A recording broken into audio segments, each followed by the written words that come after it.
Long-time lurker, first-time posting. I am coming to you, the brains of Reddit that always find some angle I never considered, because my dad did something so wild yesterday, and I am spinning myself in circles about it.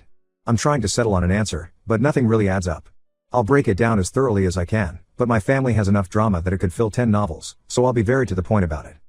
So I will reiterate, again, that I do not have any kids and am not married. I have never been married or even moved in with a man. Here are the people I can think of that might be involved in this somehow.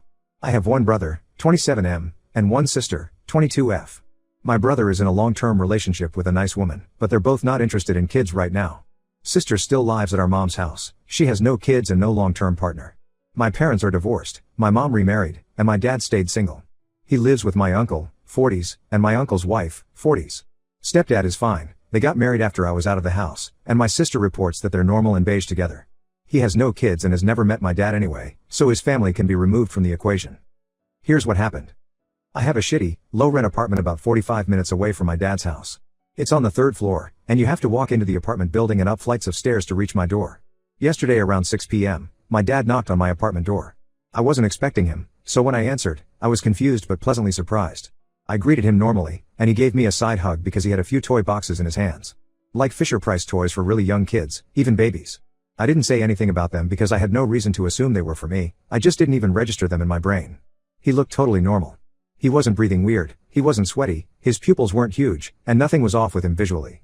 When we hugged, I didn't smell anything weird, no alcohol, smoke, or anything, but my face wasn't too close to his. I said I was happy he dropped by, but why is he here? He said he was in the area shopping when he saw these toys, which he then held up for me proudly, and wanted to give them to the girls. I said, who? And he gave me 2 names I didn't recognize. I remember my brain sorting through the Rolodex of everyone I've ever met in our family Terminator style, and nobody matched.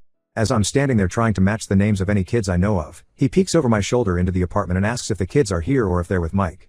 Again, who is that? Apparently, it's my husband. I must have been radiating confusion since now my dad is looking just as confused as I am but still keeping up a good mood kind of vibe. I tell him I am not married and have no kids. At first, he insisted I did, and when I reiterated that, he just kind of shook his head. At this point, I'm getting really concerned. Is my dad lost? Confused? Is he having some kind of breakdown? I ask my dad if he knows where he is. He starts to get frustrated really quickly and confirms that yes, he knows where he is and who I am. I start to ask him questions that I've seen in movies, like, do you know what time it is? Or the year? And he just gets more and more angry. He starts shouting at me right in my face, yelling, you think this is funny? And are you trying to make me look stupid? There's bubbles of spit in the corners of his mouth. He went from 0 to 100 so fast that it genuinely kind of scared me, and I just retreated a bit into my apartment. When I backed away, he took it as a personal offense and started screaming, oh, now you're scared. You're scared of me? Guess I'll just fuck off then. He storms off, literally stomping his feet like a child down the hallway. I thought about chasing him, but he was so irate that I didn't think it was a smart move. The whole interaction lasted less than 5 minutes. I closed and locked my door and immediately started making phone calls. I called my mom, uncle, and siblings. Nobody has any idea what just happened. I did ask my mom and sister if I was the crazy one and did have children I just forgot about. They confirmed I certainly didn't. Uncle says that dad left the house around 4 p.m. to run errands in my area, so that part was true. I told him what happened, and he said he'd try to figure out what's going on and would call with updates. It's tomorrow morning, and I haven't heard anything back. I spent all night trying to figure this out. Here are my theories. He has another kid somewhere that none of us know about, and that kid is married with 2 kids. But if that's true, why my apartment? Did he confuse me with his other, hidden kid? He confirmed he knew where he was, so I'm not sure. Did he drive here on autopilot? He'd have to get out of his car and walk all the way up here, which should have been enough time to snap out of it. The anger might have come from him realizing what he'd done and panicking, but it would have been so easy to make up a lie about what happened. He had some kind of mental breakdown. This was my first thought, but he looked and acted so normal. He drove out here and went to a store and purchased items without issue, so he must have had a decently sound mind to do that. Maybe he was somewhere else in his mind? I considered the idea that he was maybe in the past and thought I was someone else, but again, he confirmed where he was and who I was, and I didn't recognize any of the names as anyone in our family. He did this on purpose for some reason. I have no idea why he would do this. Drama? Our whole family loves to stir the pot, but this is extreme and makes him look bad, which is out of character. If he were to manufacture drama, he'd want to make himself look good, so this would be a drastic switch in his dramatics. Maybe sympathy? Maybe he's going to play this up as some kind of stress breakdown? As far as I know, his job doesn't squeeze him too much. He's had the same position for years and is pretty happy with it. The most he complained about was having to work overtime every once in a while. He's developing dementia. I know early onset dementia could be the cause, but he's just barely 50. Yeah, he's getting older, but not that old, and he's never shown any signs of cognitive failure up until this exact point. This is a huge escalation from nothing. If anyone else has any idea what is happening here, please share. Uncle has yet to call me back, and my siblings can't get through to my dad's phone. I think it's dead. I left a voicemail and texts on my uncle's line, but who knows if he's seen them. I don't have any authority in his life, the only one that does is my brother, and he lives in another state, so it's not like he can help much. What the fuck happened to my dad? Update 1. Hi everyone. I wanted to wait until I had more information to post an update, but a lot of people were seriously worried about my dad and me, so I wanted to let everyone know what happened. I finally found my dad. My uncle took him to the hospital the night of the incident and was, for reasons I'll get to, ignoring our calls and texts. Anyone who bet on head injuries and drugs, you're correct. You can cash out your chips at the front counter, ha. There was no second family. I wish there was. My dad would just be in drama-related trouble, not medical trouble. He's got a massive concussion and serious brain damage. Doctors don't know how he managed to even drive to my apartment safely. They think he was on autopilot, since he takes that freeway nearly every day. The phantom kids are his coworkers. His brain somehow blended the details of his coworkers' lives into his own. A coworker has a daughter who is married and has 2 kids, and the memories of being told about the girls are mashed together with memories of his own daughter. The doctor says this is pretty common with head injuries. My uncle did find my dad and take him to the hospital. He did drive out to my area and scour the place looking for my dad, and eventually found his car outside Walmart around 10 p.m. I couldn't find him outside, but I did find him out behind the building, harassing an employee for a cigarette. He grabbed my dad, kind of dragged him into the car, and took him to the hospital. He just decided not to update anyone because he didn't want to stress us out. I don't believe him at all. I think my uncle is responsible for what happened to my dad and was avoiding us out of guilt. After I posted here, I went to work, and once I was clocked out, I went to my dad's or uncle's place. Dad and uncle's cars were gone, only my aunt's was there. I went and knocked, but nobody answered. People in my last post mentioned carbon monoxide poisoning, and I was kind of freaking out thinking my aunt was just fucking dead inside, so I went around the house testing the doors and windows to see if I could get in. The back door was unlocked, so I just let myself inside and looked around. Totally empty.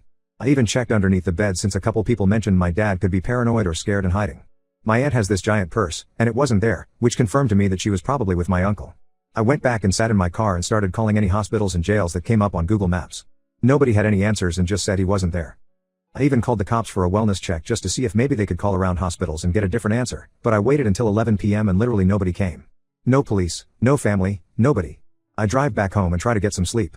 The next day, I call out of work and spend the day driving around my area, trying to find my dad. I couldn't track him down, so I started calling hospitals again. There's 3 in my area, and while 2 of them gave me, "No, he's not here, sorry," one of them got really nervous over the phone and said, "I'm not supposed to give out patient information." I got suicidal. I kept asking, and she just got more and more flustered. I hung up and drove my ass over there, and I saw my uncle's car in the parking lot.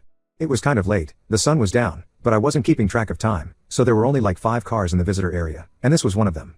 I do not have words to describe what I was feeling, but it was mostly just rage. Like, what the fuck? Hello? He's been here the whole time? I went in and tried to get the receptionist to let me see my dad. She didn't really want to let me, and I'm not proud of it, but I started freaking out. I slammed my hands on the desk, screamed, and knocked over a magazine rack. I guess my tantrum made someone go talk to my uncle and aunt since she came out to the waiting room and told the receptionist it was fine to let me through. If she didn't look so tired and sad, I was going to maul her, but the look on her face made me calm down, if you can call it that. Long story short, she took me to my dad's room. He looked terrible. None of you know my dad, but he's a beast. He's 5 feet 11 inches with massive smile lines and bright, shining eyes. He's my dad, so I'm biased, but he's always so full of life. Laying in that hospital bed, he looked dead already. Sunken eyes, lifeless, and droopy face. He looked empty. I was able to talk to him for a bit, but he was totally out of it. He had to be reminded of who I was several times and kept forgetting where he was and why he was here. Just like my dad, when I get upset, I get angry. I practically dragged my uncle out of the room and into the hallway for an explanation. After like 20 minutes of him making excuses and beating around the bush, another reason I think he's guilty, he told me what happened. Apparently Monday morning, my dad fell getting out of his car and cracked his head really hard against the driveway. He got up, and everyone thought he was fine, so they just went inside the house as normal. After a while, he had a headache, so they gave him a couple prescription painkillers to ease the pain. Apparently that worked, so they just let him continue his day as normal. They only got concerned when I called and told my uncle what happened. He kept being so weird and evasive that I know there's more, but I couldn't wring his stupid fucking neck in the hospital hallway, so I just let it go. Here's what I think happened. I know my uncle and dad, and I know the history of this stupid family like the back of my hands. I think my dad and uncle got into a fight over something, and dad was either pushed down or hit in the head by my uncle. The altercation gets resolved somehow, and they go back to normal, but my dad's head still hurts. I learned at the hospital from the doctor that there were enough painkillers in his body to numb a horse, so I suspect my aunt and uncle just kept feeding him painkillers so they wouldn't need to take my dad to the hospital and admit what they did. I pressed my aunt about the painkillers, and she eventually admitted that they weren't exactly allowed to have them at all. I suspect she bought them off someone else. They're likely addicted, and I just didn't know. I'm almost 100% sure this is their fault. If they had taken my dad to the hospital as soon as he hit his head, he would probably be okay. I'm staying at the hospital now, and my aunt and uncle have left. The doctor says to not get my hopes up about my dad. But when doctors say that, it always means he'll actually be okay, right? That's how it always goes. They tell you that your family member probably won't make it, but they always prove them wrong. I'm sorry, but the rest of this is just going to be venting. You know what really gets me? I could handle all this, I could understand it. My uncle and aunt have always been less than reliable. I can believe that this could come from them. The hardest part is the lack of concern from literally anyone but me. I had to blackmail my brother, drama from a year ago, to even get him to agree to fly out. My mom doesn't care. Dad's family doesn't care. My sister kind of cares, but she doesn't really want to help or even come support me in the hospital with him. I am just so shocked that I'm the only motherfucker here for my dad, and he doesn't even know who I am right now. I have to take time off work, but it's not like my job gives me PTO. I'm fucked. My dad is fucked. My life is fucked. Why am I the only one dealing with this? My brother is the only one of us with time and money to help fix this, and I had to threaten him just to get him to come back home. I wish I had chased my dad when he left my apartment. I was afraid of him, but I'm even more afraid now. My dad is probably going to die, and I trusted the jackass who killed him to help him. What's wrong with me? What's wrong with everyone? Why doesn't anyone give a shit about my dad? Why doesn't anyone give a SHT about me? I could have been a better daughter for him. I could have visited more, called more, and involved him in more things. I could have chased him when he left my apartment. I might have gotten hurt, but I would rather be beaten to a pulp than be sitting in a hospital room with my unconscious and probably dying father. I'm so fucking stupid. I'm sorry, Dad. Update comment. On this, a couple cops just came to talk to me and get a statement. They seemed to be taking me seriously and took my contact information. I told them everything about what happened when Dad came to my apartment, what my uncle said, and how I didn't believe him, and I gave my version of things. I tried to give as much context as I could. I think they believed me, but who knows? They said they'd come around again soon. I'm not really sure what happens from here, but I'll be pressing for more information when they come back. Op answers a comment asking about family dynamics and if her siblings hate her dad for some reason. It's not integral to the post but does contain helpful information, so I'm including it here. I'll try to answer this as best I can, but it's long and complicated. There aren't any saints here, even my siblings and myself aren't completely innocent. Mom and Dad were married up until the recession in 2008, I think the divorce came around 2010. But I can't remember exactly. Up until the economy crashed, their marriage was fine, but then bills got higher and their pay got lower, and they went from never fighting about anything to fighting about money. Who spent it, why they were spending it, if it was worth it, etc. I remember a pretty massive fight about my dad smoking more cigarettes than he was allowed to when they were too broke to buy enough for both of them. Money fights never really get resolved, they just fizzle out until the next one. There was never violence from my dad, but my brother says he once saw my mom open-handed smack my dad across the face during an argument. Knowing my mom, I highly doubt she did it for fun, and I'm sure my dad said something to earn such an extreme reaction, but I wasn't there and didn't see it. My dad was pretty selfish during this time and would buy stuff for himself when Mom and I needed that money more. It was only little things, but it adds up. An energy drink here, an extra pack of cigarettes there, a new pocket knife or hat, whatever little thing he needed to not kill himself. They were both so broke during the divorce that there wasn't really anything to split, just us kids. Mom got us into the divorce, and my dad just kind of drifted off for most of my teens. He turned into the phones work both ways kind of dad, but he did turn up at events and holidays, so he wasn't totally absent. It hit my brother pretty hard, and I do remember him crying late at night, asking why our dad didn't love him anymore. He's my dad's only son, and he got a lot of special father-son time when Dad was still living in the house.